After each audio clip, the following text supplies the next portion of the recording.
The Path. The Path. The show is on. I had the biggest smile on my face. Taking it to a whole new level. A pitch and bike shred simulator. You have like a angry style. Yeah, we're called Play Hard. We've had some good times. It's July 16th, 2025. Welcome to the Path Podcast. My name is Tani. Good to see you, Ak. It's good to be close to you, Tani. Yeah. You cracked me up before the show. Okay. That was good. I think we are a little close, sitting physically a little closer to each other, and I am close to you. We are close. We are. It's good. Way to make it weird. I like it. Yeah, to start like that. How's it been? It's been good. Yeah. Got a little bit of riding in, not as much as I would like. A lot of work. A lot of work. I agree. I think last time I talked about coping mechanisms and, latent stress and what have you. Yep. I took steps to, optimize my sleep and rest, and I think it's paying off. Good for you. Yeah. So again, not that I'm a Garmin Happy to hear fan, that. but yeah, some not just measurements like on my Garmin. Yeah. HRV is definitely back on point, but perceived feelings of rest. Nice. Is a good one. So I've got some thoughts on perceived feelings for the day, as long as it's getting weird. all right, let's do it. Okay, so you know how, you can be feeling maybe a little frustrated, maybe a little sad, maybe a little forlorn, whatever you might be feeling on the inside. But for the most part, with most people, most of the time, I'm going to act okay. I agree. I'm going to be all right. I agree. I'm going to bring kind of like a Try to bring a it's positive. okay energy. Yeah. I think a lot of times when people talk about how they're doing and stuff, they're really talking about to what degree are they able to regulate their behavior? Like, I'm doing good because I have been, because I'm able to regulate my behavior into a good space of goodness. Right. And maybe I'm not in total emotional crisis or meltdown, right? Okay. So that's good. Sure. And that is good. That is. And I've been thinking lately about the difference between like really feeling good versus just feeling good enough to cope.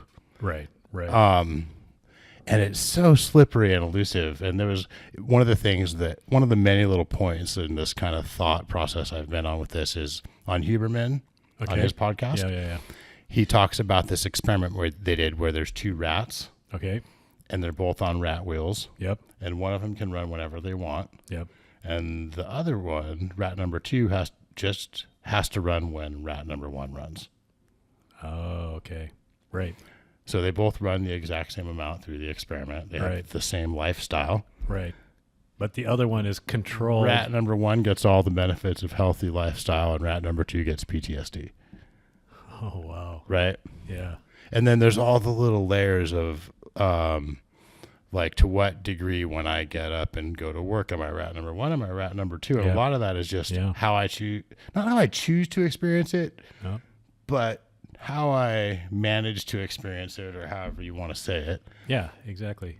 And so I was having I just kind of have felt pretty good today. Right. Like my general, so really going back, what I wanted to talk about is having a good attitude. Right. Is kind of where I was with the first part, is like, usually I'm doing well enough to have a good attitude in the sense of I'm going to bring a good attitude to the conversation. Right. Doesn't mean I have a good attitude deep down in my body, right? Right. Today I've got a good attitude deep down in my body for real. And I was like, kind of like examining, like, man, that is a slippery, nuanced little difference. Yeah. But it's the difference between PTSD and all the good health. Maybe that's exaggeration, but one's nicer than the other to experience. It is. Yeah. It is. Yeah, no, I think, we've talked about this before. Even in, I talked about the latent stress and what have you, and coping mechanisms manifesting themselves and what have you. But at the same time, it's having a deeper sense of contentment, joy, call it joy, not happiness, like fulfillment, and even though like I'm not sleeping as well, and like I don't feel as well rested. Like to your point, am I rat number 1 or rat number 2? Yeah. And just am I seeing things through a positive light or a negative light today? Right. On the whole, kind of like which way am I leaning? Yeah. And I think on the whole, are you able to, I don't know, like, I don't think like take control, seize the day, or like. I think at best cultivate. Yeah. And just like with gardening, there might be some unknowns that ruin your plans. That's true. That's true. You can cultivate, and you might grow some stuff. Right. But there might be other things that, even though they prevent your garden from bearing fruit that you can eat, they might actually bring you like. They might actually enhance your overall experience of having that garden. Sometimes when I pull weeds in front of my house, I feel better just from pulling weeds in front of my house. Yeah. Not even because there's less, well, maybe because there's less weeds in front of my house, right. But I don't think that's it. Right. No, I agree. And along those lines, we have 2 baby bunnies. One baby, we call him Baby Bun. He's been in our backyard all by himself, and he's actually respected our garden. That's crazy. Come on. But he has a friend, a second Baby Bun. They're both like little animals, and bunnies, rabbits, and so they both came into the yard the past week, and number 2 is exploring our garden. What is it? Never attribute to malice what you can attribute to stupidity. Is that the line? Is that right? Yeah, exactly. I wonder if there's a never attribute to wisdom what you can attribute to stupidity for the one that's not in your garden. Right. Well, I think we've gone away from bikes. Okay. Yeah, we have. Okay, so shop news. Okay, The Path is having a social paced ride at Marshall Canyon with Donna and Dorothy, July 26th at Oak Mesa Park in Laverne, 8:45 a.m., ready to roll at 9. Yep. And Laverne is kind of in that Claremont area, so if you were to head towards the mountains. And what social paced ride means is it's for people who are either can't or are not expecting to go real fast. Yeah. So it might be kind of a beginner, or it might be someone who just wants to hang out and talk a little bit while they ride. Or yeah. Don and Dorothy are awesome. It'll be a really fun ride. They are. If you've never met Don and Dorothy in the shop, you might want to meet Don and Dorothy in the shop. Yeah, and there's kind of there's an e-bike kind of culture to that ride too. So welcome to bring your e-bike on that ride. Great.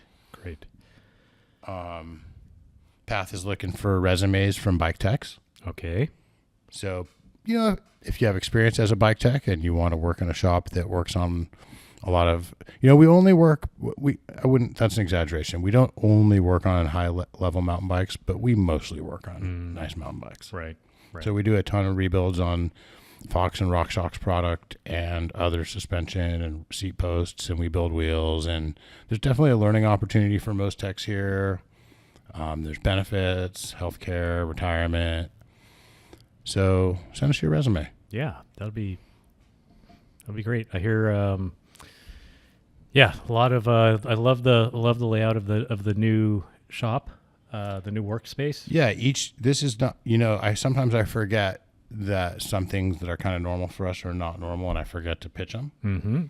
And a lot of shops have this, but some don't. And we have 5 workstations, and each workstation has a full set of tools. Yeah. So you don't have to share many tools. Right. I mean, there are, we only have one spoke cutter. I'm sorry. We have more than one spoke cutter. We only have one really nice spoke cutter. Right. That we only have one that anyone really uses. Right. How long have you guys been cutting your own spokes? So we had the Hosan one that is fine for cutting like a few spokes for a repair. Like say someone broke a spoke or two. Sure. That Hosan tool is fine, but it's pretty labor intensive. Like if you're going to cut enough spokes for a set of wheels, like say 64 or 56 spokes. Right. That's going to take a while, and it's going to be frustrating. And it's going to wear the tool out. The tool's not really meant for that scale of production. Sure. but yeah. Now, I would say, to answer your question, so we've been cutting spokes for repairs for a very long time, but we've only been really leaning heavily on blanks and cutting spokes for most of our wheel builds since we got the Phil Wood spoke cutter, I think, in 2020. Oh, got it. Yeah, that's it's really interesting to have wheels built and you guys are cutting spokes rather than ordering boxes of specific sizes. Right. So we'll have a blank that covers a range. Right. And instead of we used to stock so many different sizes of spokes. Yeah. Because it's like, okay, it's 158 black double butted 1415, and then it's 158 black double butted more a different size, and then it's 158 black straight gauge, and then that's just 150. Oh, and then there's silver. Right. And then that's just 158, and you have 159 and 160 and 161. Right. You have 170. Oh my gosh. You have 190. 190 to 200. We had hundreds and hundreds of spoke SKUs. So Right. boxes of thousands and thousands of spokes in stock at any time. So thousands of dollars worth of spokes in stock at any time. Right. Just to be able to quickly turn around most repairs and most wheel builds. Right. Now, how many different length blanks are there? You know that I don't know off the top of my head. Okay. And it depends if it's straight gauge or butted. Right. If it's straight gauge, you really only need one length. Right. But if it's butted, you have to kind of be within a window. Sure. Because of the butting needs to be generally in the middle of the wheel. Yeah. And you want to leave at least a certain amount of the thick end near the nipple that you're cutting off. Yep. Cool. A minimum amount of thickness, of thick length, of area of the spoke that's thick. Yeah. I mean, and that's one example of a space that a tech could be learning in. Wheel builds. Yeah, we do suspension service, wheel builds, brake bleeds. We don't really send much out for service, and we would do a lot of stuff. Right. Frame pivot overhauls. Yep. How about your complete air shock rebuilds? Mm-hmm. Yep, for coil and air. Yeah, that's impressive because you have the high pressure equipment. We have the nitrogen tank and the regulator and the various fittings for various shocks and forks, which is quite a collection of little $100 fittings for each different connection. Right. We have the Andriani vacuum pump too, which is kind of semi-necessary for any kind of scale of that kind of work. Right. Great. Send your resumes to Tani at thepathbikeshop.com. That's TANI at thepathbikeshop.com. Yep. That'd be fantastic. Also, 18 months no interest through July 31st on Synchrony Financial. This is on purchases over $1,000 on approved credit. On approved credit. If you bought 2 range extenders, that would kind of get you there. You thinking about it? I already have 2.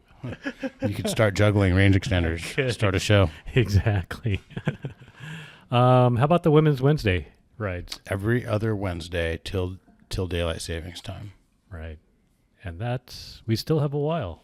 Yep. I think we've got till November. Although it does feel like summer is black. My kids start school in like a month. I'm like, what? Oh, man. We're in summer already? Like, you're right. I mean, we are halfway through July. Yeah, totally. That means my older ones start school. My kids start school one day earlier this year than they did last year. Last year was the 14th. This day is the 13th. And that feels like And I really think it's one day earlier every year. Because when we were in school, it was September. Yeah, like after the Thursday after Labor Day or something. And like now that. it's August 13th for my kids. August 13th. Yeah. And last year was August 14th. When do they get out of school? I don't know. Probably not one day earlier. I don't plan that far ahead. I'm impressed that I'm like aware of something that's happening in a month. A month and a half. That's not. A month away. That's not just automatically something I'm putting on my calendar when I make the plan. Yeah, exactly. Yeah, and so we have passed the summer solstice, so it is actually, we're about a month past that, and it is actually darker earlier now. Oh my gosh. Yeah, like maybe 20 minutes earlier. It's crazy. So when we do our after work rides, I'm actually noticing it is a little bit darker when we're wrapping up.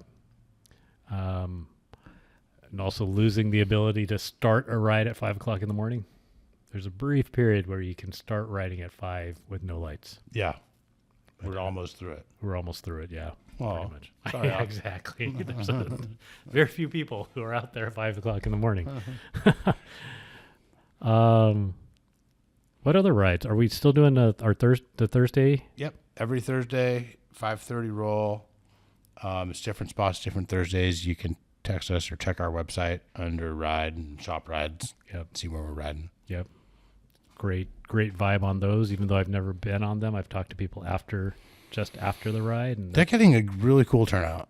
Like Yeah. 10 to 20 people a lot of the time. People, it's that thing where, this person and this person are friends and you find out they like met on the shop ride. Oh, right. Like, That's cool. Yeah. Yeah. Yeah, totally. I went riding with somebody that Andrew, long time. He's got a long time shop path guy. He's got a tall boy and transition. Yep. I went riding with him this past week and hadn't been riding with him for a while.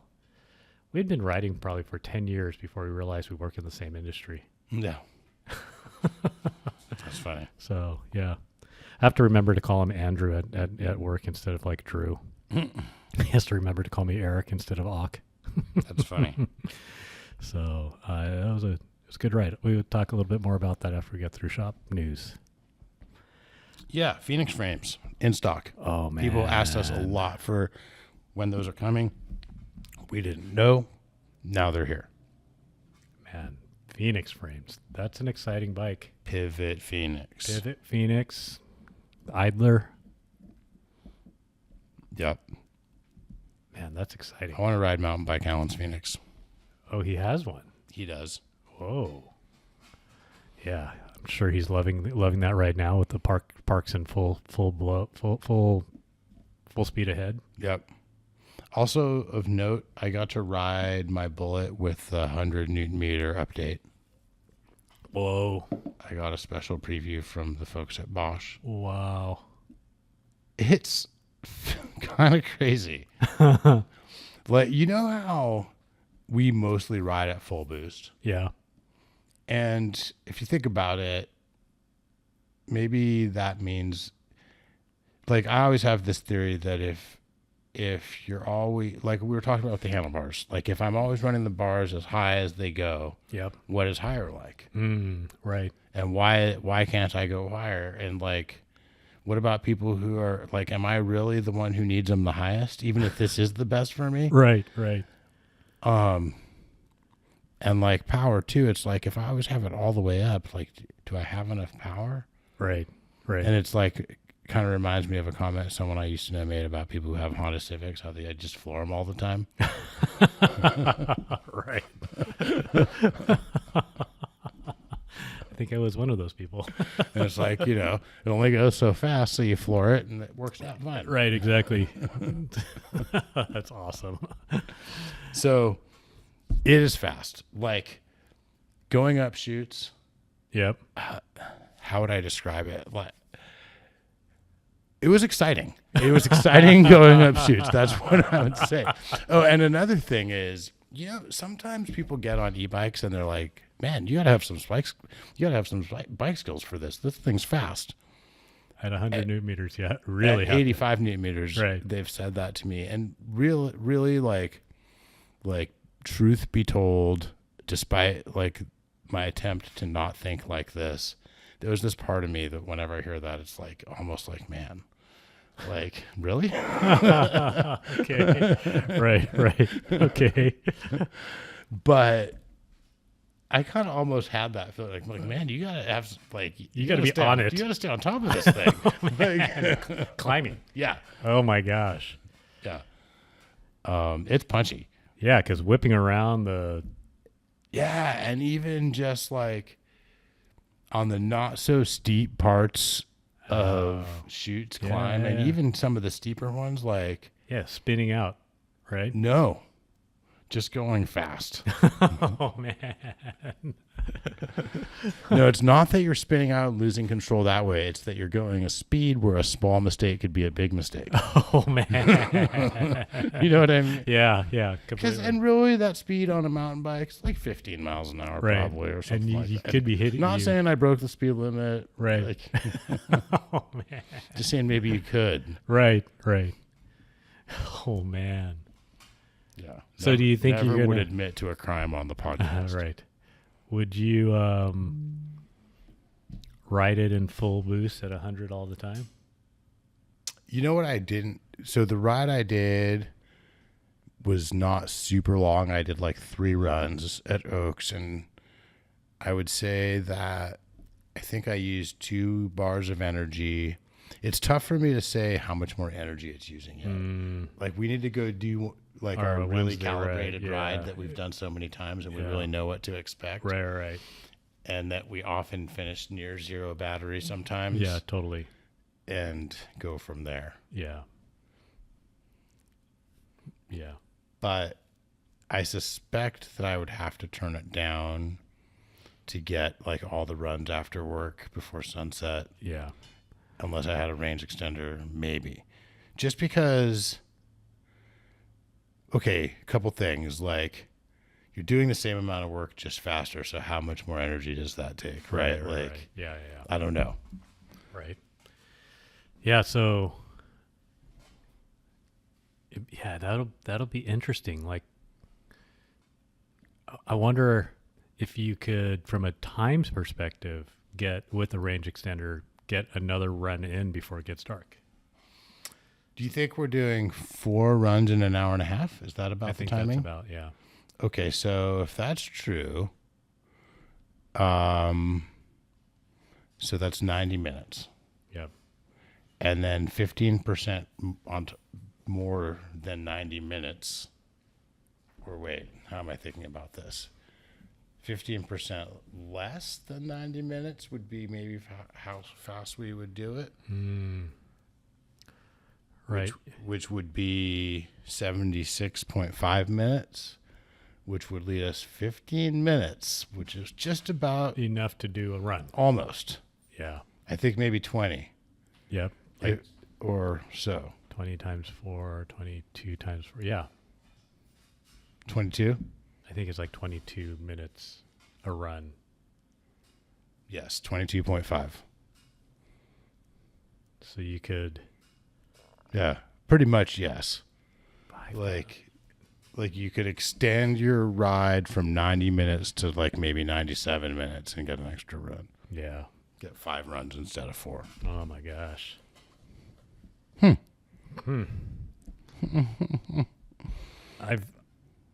I've done the like full boost, no stop, getting after it, on a loop in Cleveland National in an hour and 15. I bet you could get that done in Is that Joplin? the Two Monkeys to Yeah. single tracks in an hour and 15 Nice. on Get 85. down to about an hour. Oh my gosh. Yeah. Oh my gosh. And so the update is sort of available now. Probably by the time this podcast comes out, it will be available. Right. You have to have your app in the App Store updated to Got do it. the update. Yep. And then you'll download the new update, and then you still have to go in and turn the power up to 100 newton meters. Oh, I see. Right. Yep. And if there's also this new EMTB Plus, which is like EMTB but more power. But plus. Yeah, I think you're gonna like it. It's really awesome. And Did you turn on the 2 meter overrun? I don't think that's part of the beta test that I have see. right now. I see. And if it is, I haven't figured out how to do it. Right. But yeah. So probably by this time, probably by the time the show's out, you'll be able to download it on the Bosch Flow app. That'll be exciting. And I'd go for it. Also, you know, this update is not available for the Generation 4 motor. That includes the race. That includes Correct. Generation 4 race and not race. So EMTB Plus is available for the Generation 4 motor, which is kind of cool. That is very cool. Yeah. And I wonder if that comes, I guess that would come with the 2 meter overrun. I think so. Yeah. I mean, the race already has the 2 meter overrun in boost. Yeah. Which I think so. you got to be careful with because you'll loop out. So I've heard. Well, and also I read that the SX update. So this is the 55 Newton meter motor, Bosch, the Gen 5 SX gets a little bit of a boost as well from 15 to 60 Newton meters, 55 to 60 Newton meters. And the assist goes up from 340% to 400%. That's pretty awesome. That is exciting. And that bike or that motor already made 600 watts, which is a lot for a lightweight motor. Yep. Because a lot of them are in like more the 400 watt range. So that stays the same, but it's going to give you more assist. It's going to be peppy. I think so. Yeah. Because that was already arguably the peppiest SL motor. Yep. That's like actually light. Right. Because there's motors that are paired to light batteries and considered SL, but they're not lighter than normal motors and they're full power. Right. Like the current Rise Shimano partnership or Yamaha and Giant. Right. Yeah, so that's pretty exciting. I do have the Fluid VLT has that motor. Oh yeah, maybe you should keep it. Maybe I should keep it. Right. I feel like that bike was sort of kind of the start of like a renaissance for you. I think so. I think I'm gonna. Yep. I think I might keep it. That was your first bike with a 470 reach. Yep. And that was your first bike that I noticed like modern Ock riding style. I think. Okay. That could be. Yeah. I think. That could be. Yeah, that's like something came alive in you on that bike. I feel like, and just kept going from there. But right. And that one, did I see that somebody weighed a 130 version? I have a 140 version. I am almost skeptical. Like, I want to go weigh it myself with a different scale. All right. But I'm not saying it's not true. 36 pounds and change, like under 37 pounds, which is crazy. That is crazy. Yeah. Fluid VLT C1 130. I think the advertised weight is a little higher than that at like 39, which is already super impressive. And to have that thing with the firmware update. Yeah. That's good. That excites me. That's a bike that is, even if it was 39 pounds, lighter than kind of some like really XCE bikes that are really trying to be light. Yeah. And that, I mean, I don't know. Is that really trying to be an XCE bike that's really light? I think it's more trying to be a light, shreddy bike. I think it is. Yeah. Yeah, I totally agree with that. But the Scott, what's the Scott? Oh, it's just on the tip of my tongue. Their super light e-bike. It's right about 39 pounds. And it has the TQ motor, which feels super less powerful than the one that's on the Fluid VLT. And yeah, totally. Yeah, I'm getting actually really excited about the Fluid. I think I'm going to do some swapping of parts on that and bring that back to life. I'm excited to get a few more rides in on the push fork and then let you try it. Oh, man. You're trying it next. I would love to try that. Yeah. Yeah, I almost bought a podium. So I have a demo podium on the way that we can both try too. I ordered it for us to demo. Right. Thank you. Yeah, that'll be, We have to figure out a front wheel for it. You have a 20 mil 29er front 20 mil 110 boost 29. I'll buy one. So interesting. You know, there's 20 by 110 and there's 20 by 110 boost.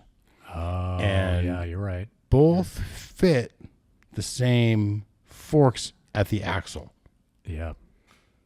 but they have different brake rotor spacing Oh, yes. and different Yes. spoke bracing angles. Yes. And that's going to impact So we need the boost. Okay. And unfortunately, the DT350 hubs that I'm running on a lot of bikes are not convertible. boost. There is a DT350 That is 20 by convertible. 110 Yep. boost hub, Yeah. but it's got like a bigger hub shell. I had the 110 non-boost 20 mil, the bigger hub shell. It was the one that had the screw-in end caps. Yeah, I remember that one. Yeah. And actually that was a 240. I sort of wish I would have kept that. I don't know. But then it wouldn't fit any brake it spacing. wouldn't be it's the non-boost. Yeah. Well, I know the shop has a single alloy reserve 110 by 20. Oh, good point. I think I remember that too. I think that might be a boost. I'm going It's to an guess. alloy reserve? It is. Okay. I'm pretty sure it's going to be a boost. Yeah, so maybe that. I've heard this trend of running a carbon rear wheel and an alloy front wheel. Oh, is that right? Mm-hmm. Kind of checks out. Yeah, I could see that. Stiff rear or flexi front. Yeah. Yeah. Yeah. So, yeah, that might be good. But I also heard that the shop has. Did you guys order some 110 by 20? Oh yeah, yeah. We're trying to keep hubs around to sell podium forks and set people up for sure. Yeah. Which I think. See, I've got a 29er Zip Moto rim at home. I might just build one up. Heck yeah. Totally. 'Cause I just, That might mess. it As might much as I mess love with that idea. Okay. It is throwing more variables into our That inverted is true. fork test. That is true because of what the Zip Moto wants to try and do. I mean, yeah, I think the Zip Moto rim rides differently enough from any other rim that if we switch from a right side up fork to an upside down fork and go from any other rim to a Zip Moto rim, I feel like it's too much change in how the rim rides to really we might be confused. But what if we have two Zip Moto front wheels? So we could put the Zip Moto front wheels on, get used to them on the bikes with the regular forks, and then run them with the podium fork. Yeah. Okay. And swap between. I mean, I do have a Zip Moto front wheel. And then move both those over onto the bike, onto both the push. So and I the have a podium. Zip Moto front wheel on a Hydra hub, and I think that Hydra hub is convertible to 20 by 110 boost. And I already had kind of hit this, like, yeah, but but you do have a good suggestion around to like resolve that tension. It's just use it on both forks. Right. Which I actually think I might have a Zip Moto with the Hydra front hub. So far, I am quite impressed with the push fork. Okay, so what are some of your observations? It's coil. It's soft. And the rebound is a little fast, and those two things work well together. Yeah, I think, I think so. The faster rebound helps it recover. Right. I am running, I think, toward, like, I'm somewhat in between springs, but I think I am running the right spring rate. What spring rate are you running? I forget. Okay. It's the one though that Darren and Mike picked for me, and I don't think I lied about my weight. How much do you weigh now? In gear, probably about 180. Okay. It's funny. I found out my scale is like wrong. So like my scale will say I weigh like 170, and every other scale will say I weigh like 177. It's like the what's that mirror and from that fairy tale? Oh gosh. Oh, you're a svelte 165 pounds. Nope, 174. Oh, man. And so when your scale was saying you're 180, you might have been up closer to 190. Yes, that's true. That's true. Yeah, in fact, I was thinking about that the other day. Like, did I ever cross the 200-pound threshold and didn't know it? Oh man, maybe. Did you ever cross it? No. Yeah, I know I could without a lot of like. All it would take is just kind of let it happen a little bit. Man. that would be me. I could do that. Yep. My scale, I have to stand on it and rock way back on my heels for it to read correctly. Huh, otherwise, does it read heavy? No, otherwise it reads light. So if I just get on and stand Interesting. on it, Maybe normal, mine does too. and maybe you need to try rocking around on it, like see what. What I did a couple of times is I would jump on the scale in the exact same getup that I was going to get weighed at the doctor's office. Yeah. And then when I went to the doctor's office, I would see like, okay. Yep. So that's why I'm like, okay, when I rock way back on my heels, that's what makes it adds a few pounds. We used to do that in wrestling to get a little lighter to make weight. But it's different on different scales. Right. Oh, man. So, yes. Okay. I'm excited about trying the inverted forks. Yeah. I think there were some moments where, Oaks is super dusty right now. Yeah, totally. And that's where I've been riding. I haven't had a chance to get down to Laguna yet on that fork or anywhere else. And the amount of how much dustier Oaks is, even just in the last 2 weeks, is a little bit throwing a monkey wrench in my perception of the fork, I think. Right, yeah. Because it is slippery. Yeah. Oh, my gosh. Like I've never seen. Yeah. I rode it this past weekend. And I was feeling the same way. I'm like, so there's been a couple times when my front wheel straight wasn't where I thought it would be. Okay. And that's disconcerting. And I was like, is that the dust or is that the fork, right? Right. I think it's the dust. It's probably the dust. I think and I think this will be more obvious if it's true when I go back. But I think, when you're going fast through rough stuff and your vision starts to blur a little bit? Yeah, totally. I think I'm experiencing less of that, which is I would say would be a really good sign. That's a positive, yeah. Less rattle, less eye rattle. Yeah. I don't know how much it's just in my head versus how much this is a real experience, but like I feel like it tracks differently, right? And maybe it's tracking better, but not what I'm used to sometimes. Right. And sometimes I'm not sure, is it, and this goes to the dust question too, right? It's like, is it tracking better? And that's why I feel, or like, is it that I'm used to like developing some oversteer as it gets a bunch of fore aft flex? Yeah. And that's just not happening. And so I'm offline because I'm used to that. Like, I mean, I don't know. Could be, right. Not nearly enough ride time. I mean, you brought up a really good point.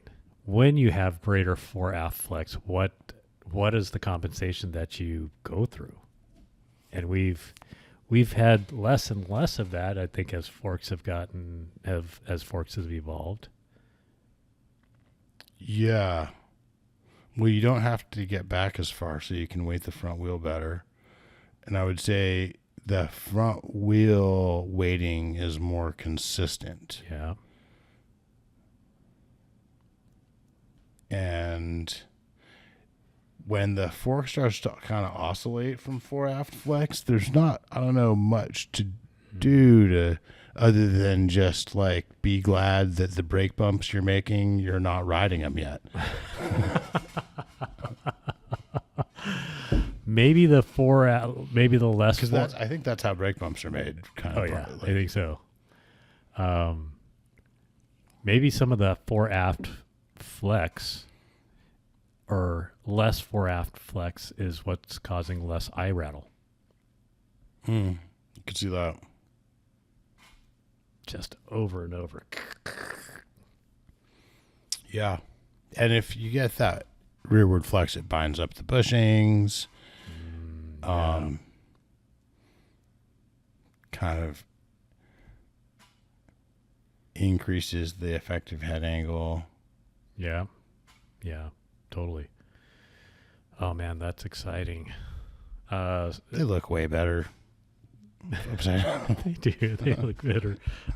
Right side up. Yeah. Totally. Hey, sir, how come your fork is upside down? Your fork's upside down. Your fork's upside down, historically speaking. So, yeah, that's pretty exciting. I had a couple of interesting, let me see. Should we keep on with shop news? And I think we're good for right now, unless you know of any more. No, I had I got one. Go for it. It's not really shop news. Okay. But did you see the BMC 30 tour? No, I didn't. Oh my gosh. You need to Google this right away.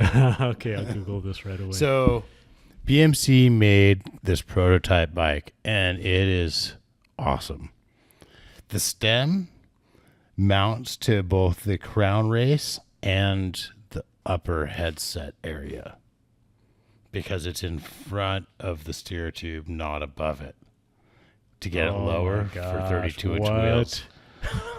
That's just like one of the really cool workarounds on this awesome bike project. Right. And you know, I've been talking about 32-inch wheels for a while, so I'm excited to see someone actually make a full suspension 32-inch wheeled bike. In order to make the fork work, they came up with this crazy, like, it bolts into the dropouts and then it's dropouts and it extends it. Okay, sorry. Do say that again. What? So it bolts into the dropouts. Okay. It's a piece of metal. Yeah. It bolts into the dropouts. Yep. And then it has dropouts.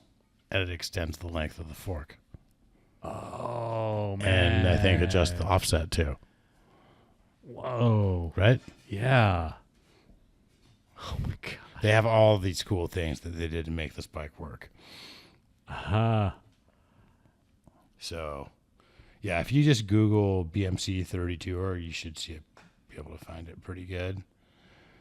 And then, oh my gosh, yeah, I see it. I see it. Oh, whoa. Yeah, I'm excited. I'm excited for 32 front, 29 rear on extra large and double extra large, maybe even in some cases on large. How about medium? I maybe, you know, when 29 first came out, I thought it wasn't for guys my height. Right. And now I think that it's for people even going much shorter. Yeah, I agree. Oh, look at that. Isn't it cool? Man. And just innovative and rad. Puts a smile on my face. It does. Especially after giving all this thought and putting my little spreadsheet together with stack and everything like that.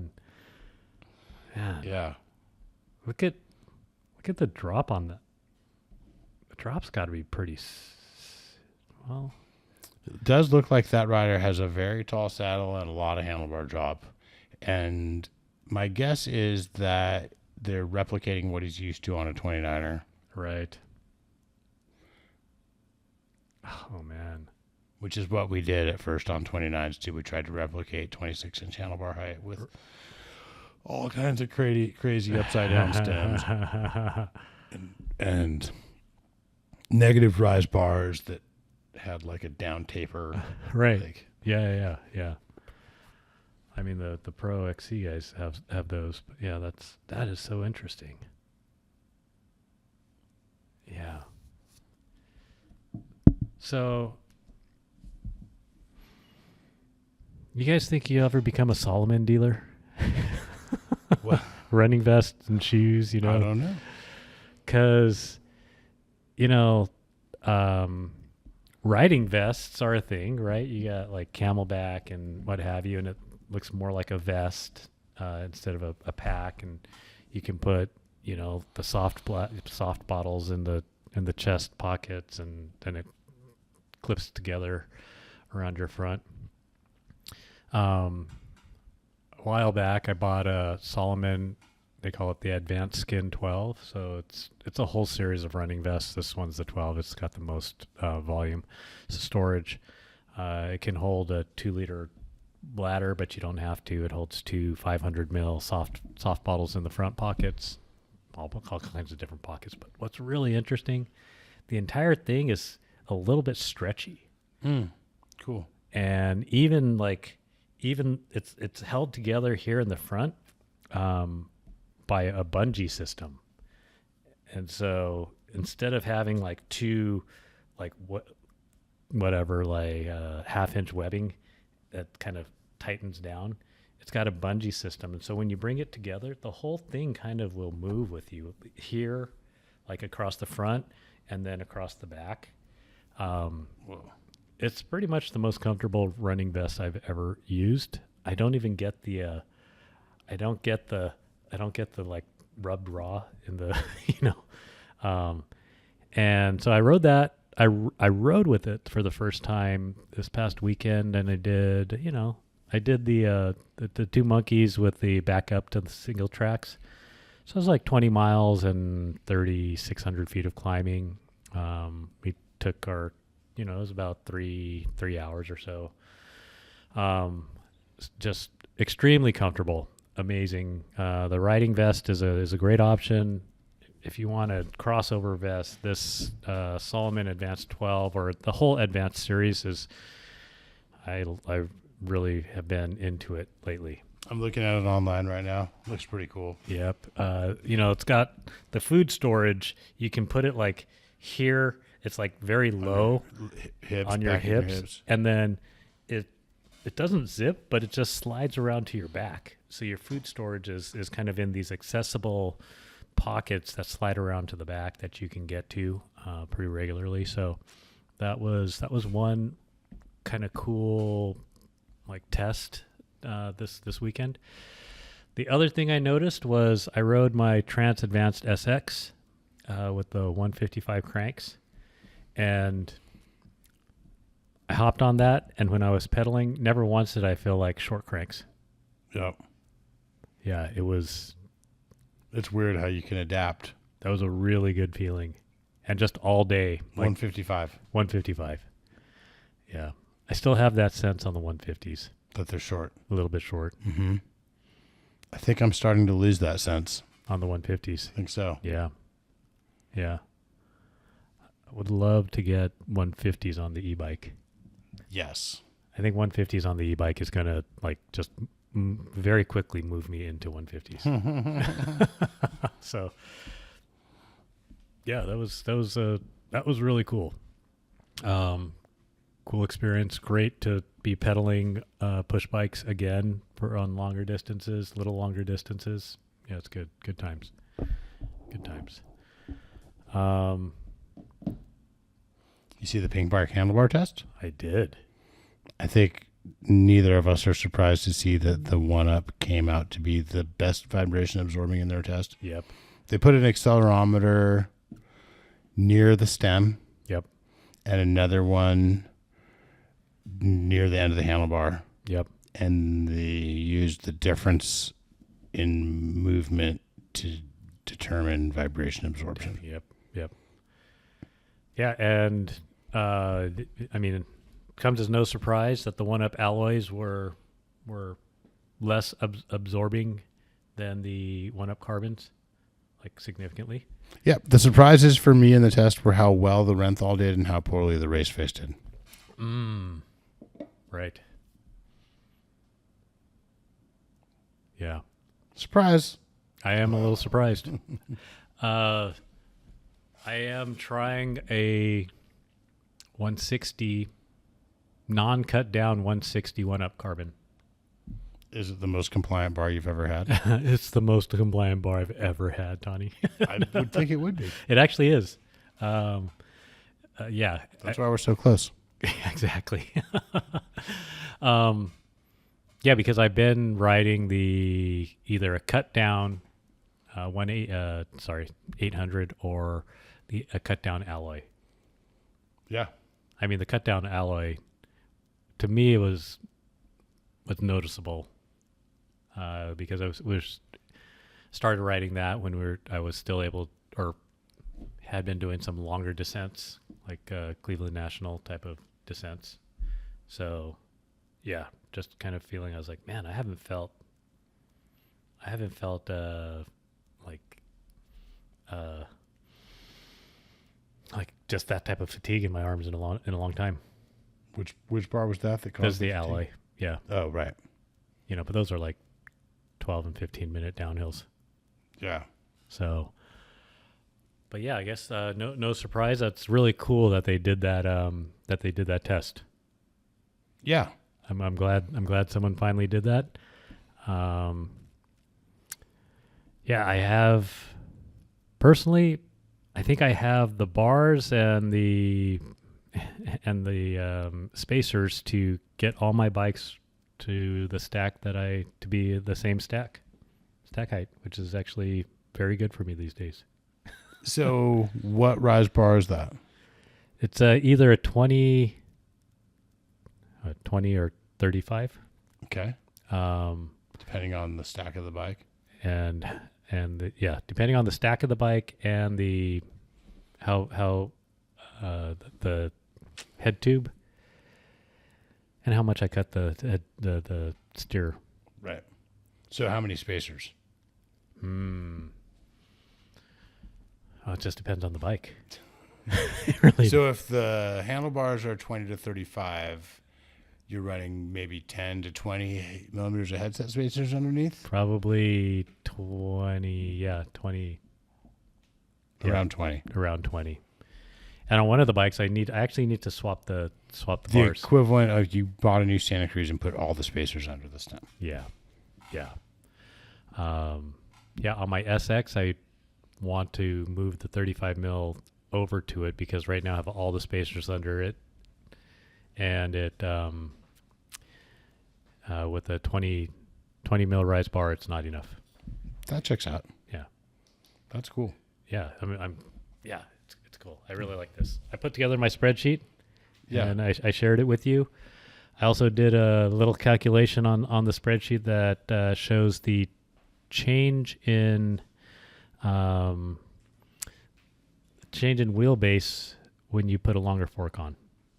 Yeah, it's like 8 or 9 mils on a 10 mil longer fork, I believe it is. I'd have to look. Okay. But that affects the fore aft ratio that we've been talking about. Yeah. Yeah. I'm going to automate it. Have you started to zero in on a possible ratio that you like? Well, I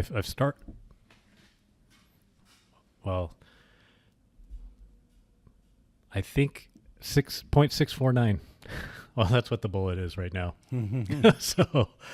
So basically, the neutral weighting of the bike is 65% biased towards the rear.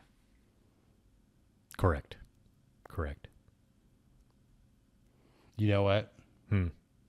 If you had just asked me, like, what's a good bias to the rear? It'd be right there. Right? Yeah, Pretty I think close. so. Yeah. Oh, we have data now to support that. But that's on a medium. I wonder if the ratio changes on a large. I bet it does, because I don't think they add like 3.5 to 1. Yeah. Because maybe they do.